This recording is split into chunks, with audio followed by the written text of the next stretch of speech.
আপনারা জানেন আল্লাহর নূরে রাসূল পয়দা, রাসূলের নূরে তামাম জাহান পয়দা। কি বলেন?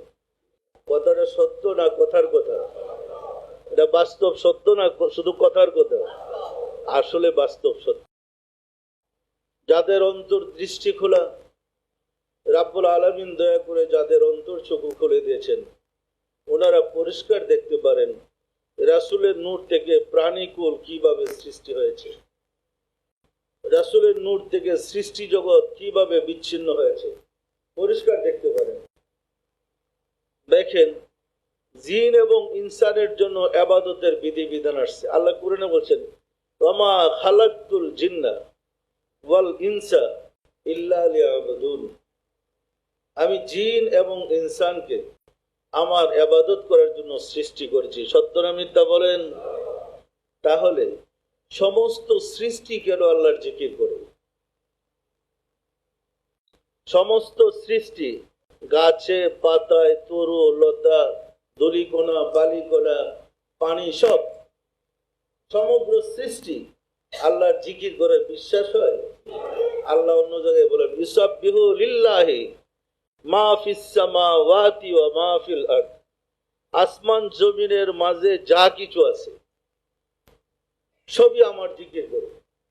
তাহলে আল্লাহর জিকির করে না এমন কোন প্রাণী, এমন কোন সৃষ্টি আছে কি? ইবাদতের বিধান শুধু জিন ইনসানের। তাহলে সমগ্র সৃষ্টি কি কারণে আল্লাহর জিকির করে আমরা বলতে পারবো? সব কঠিন বলা, কিন্তু আল্লাহ দয়া করে যাদেরকে বোঝায় তারা কিন্তু বলতে পারে।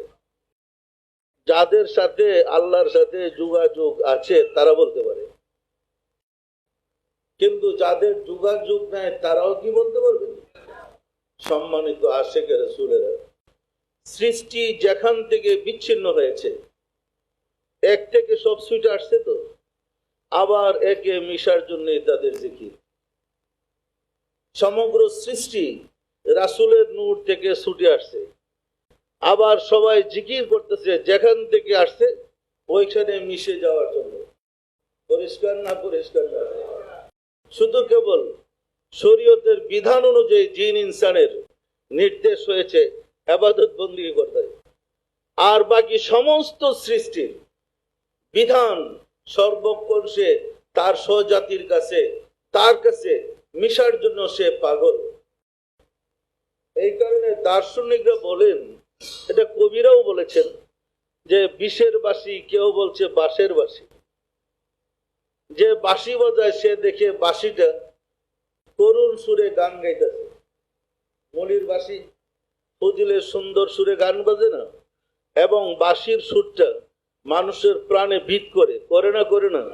একদম লেগে যায় সুরটা, মানুষকে পাগল করে তোলে।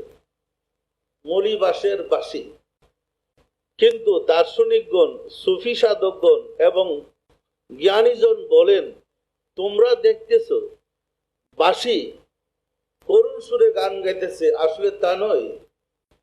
তুমি বাঁশির ভিতরে ডুবে অন্তর দৃষ্টি দিয়ে তাকিয়ে দেখো, বাঁশি তার স্বজাতি যার থেকে ছুটে, বাঁশের স্থান থেকে ছুটে মানুষের হাতে আটকা পড়ে সে যে বন্দী হয়ে আছে, এখান থেকে সে তার স্বজাতি বাঁশের কাছে মিশার জন্য করুণ সুরে কাঁদতেছে।